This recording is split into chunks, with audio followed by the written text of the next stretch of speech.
Hola, nuevamente aquí con ustedes, sí, la doctora Norma Agosto. Norma, ¿cómo tú estás? Muy bien, doctor, qué gusto que me haya invitado acá. Muchas Tú sabes que gracias. la otra vez que te dije que viniste aquí al programa a hablar de problemas cerebrovasculares, te dije que íbamos a hablar de Alzheimer y diabetes.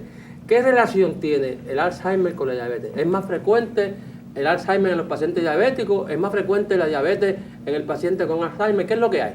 Bueno, la realidad es que hay una correlación, parece que directa. Es más frecuente en Alzheimer ser diabético, incluso subclínico. Y eso es lo que está revelando las últimas estadísticas y los últimos estudios. ¿Pero esto es porque coinciden las edades o es porque la enfermedad es así? Bueno, de hecho coinciden las edades también. Después de los 65, más frecuente, diabetes tipo 2, pero en los estudios más recientes se ha encontrado que el deterioro progresivo de la memoria es consistente con el deterioro en el metabolismo del azúcar y la baja de insulina. En estos pacientes entonces yo he estado leyendo que existen algunas cosas que existen en el paciente diabético, como por ejemplo resistencia a la insulina. Así es. ¿Eso es algo que ha sido estudiado? Sí. Hay unos grupos que están estudiando esto, particularmente en Rhode Island, en Ann Arbor, en Barcelona y en La Coruña, en España, que se han hecho bastantes trabajos. Y sí hay una relación directa. La resistencia a la insulina en el cerebro es parecida a la resistencia periférica en el demás sistema, en los demás órganos. Lo único que en el cerebro se ha encontrado que más se produce más cortisol, se produce más STH, se produce también todas las sustancias que hacen resistencia a la insulina periferal. Y sobre todo que el cerebro come solamente azúcar. Así es. O sea que si hay resistencia a la insulina, no el cerebro no come azúcar y por lo tanto eso va a afectar la parte esta cognitiva en el cerebro, de la atención, de la memoria, o debe afectarlo porque es un cerebro que no está alimentándose adecuadamente. ¿Y en qué consiste el Alzheimer?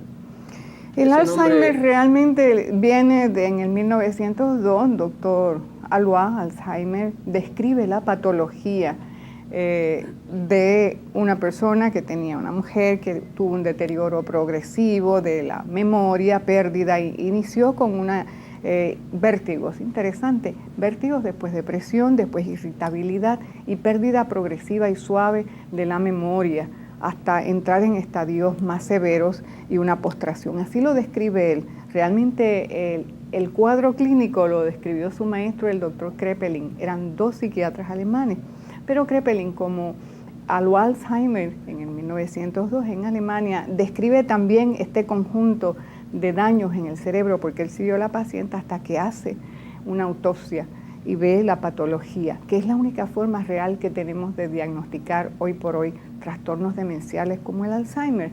Pues el doctor Alois Alzheimer describe esta patología como destrozo, degradación, degeneración de las células del cerebro que se llaman neuronas y que los conocemos y que tenemos unos 10 billones, pero que vamos perdiéndolas progresivamente, sobre todo pues a unas edades cuando hay cambios en insulina, cuando hay cambios en azúcar y modernamente se sabe por esta resistencia a la insulina, hay unos depósitos, sabemos modernamente, de una proteína que es amiloide, que va ahogando las células.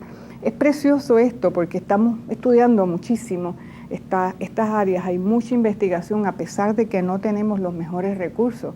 Siendo la tercera enfermedad mundial, tenemos el quinto presupuesto mundial para estudiar trastornos de cerebro y trastornos de memoria.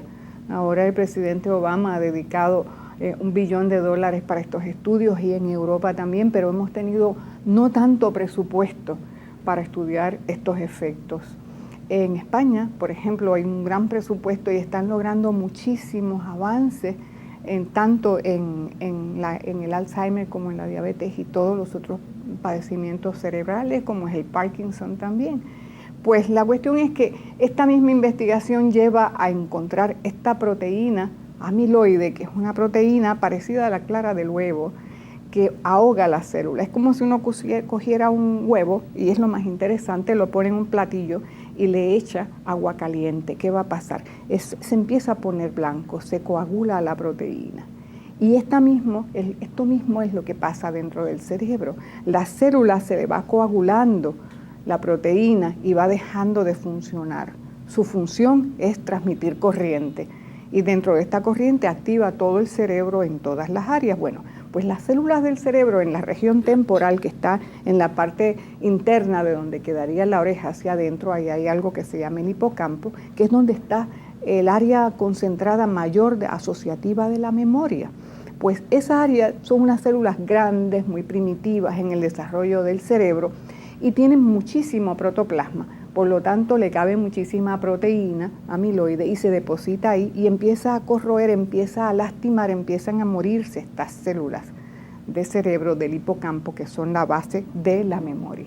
Y ahí tenemos esa proteína ahogándonos las células y en esto es que estamos trabajando. ¿Y más o menos a qué edad es que comienza esta condición? O sea, podemos decir que un paciente que tiene 50 años puede tener Alzheimer. Sí, así fue que se describió originalmente por el doctor Alzheimer. Fue una paciente de 45 años y se cree que realmente el Alzheimer puro, que es la destrucción de las células, empieza entre los 40, 45 años, tal vez 20 años antes.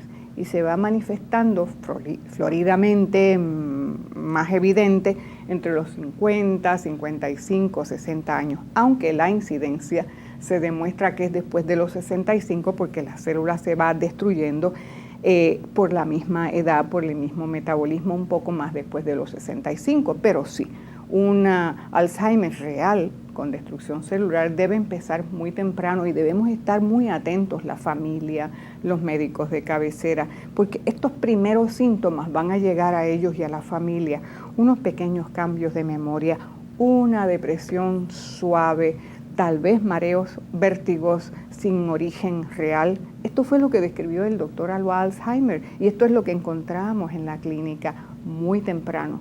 Se dice que casi 20 años antes de que se manifieste esto ya empezaron esos pequeños, es que se me olvida, es que no sé dónde están las llaves. No, quiere decir que cada vez que se le pierdan las llaves va a tener Alzheimer. Claro. Pero hay una incidencia y hay que estar pendiente porque a tiempo podemos, en el estado actual de la medicina, podemos ayudar. Y hay que buscar todos los factores que podamos ayudar. Y tratar de que el paciente pues, pueda ser diagnosticado correctamente, porque hay otras condiciones que se padecen al Alzheimer. Así es. Que pueden ocurrir en la misma categoría de edad, como por ejemplo los microinfartos que ocurren en el paciente diabético. ¿Cómo se diferencian unos de los otros? El Alzheimer de esos microinfartos que ocurren en el cerebro.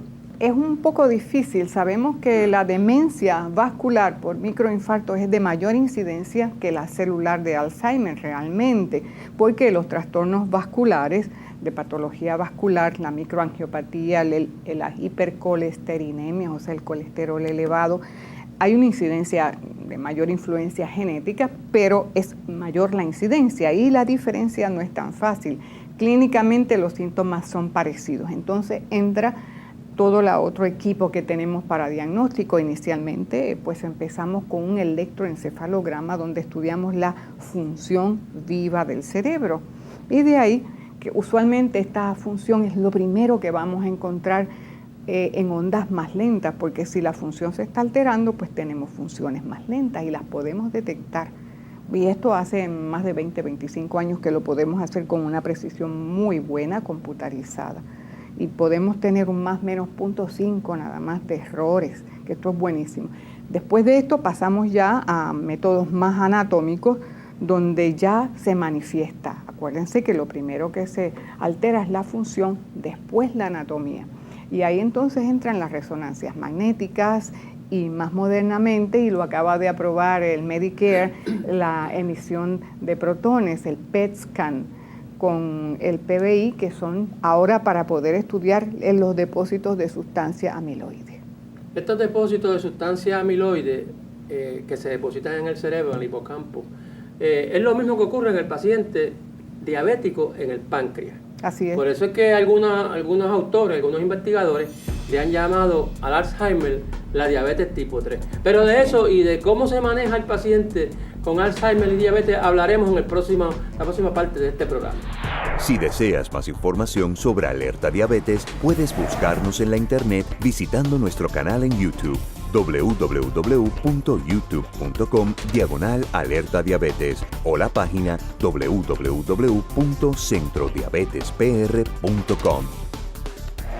Alerta Diabetes, porque estar en alerta significa estar en control y vivir mejor.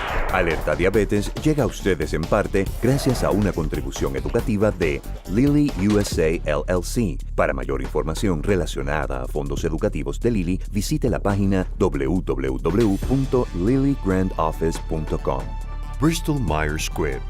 Y una aportación de Sanofi, porque la salud es lo que nos importa. En una producción de Jam Media Producers para el Center for Diabetes Control of Puerto Rico.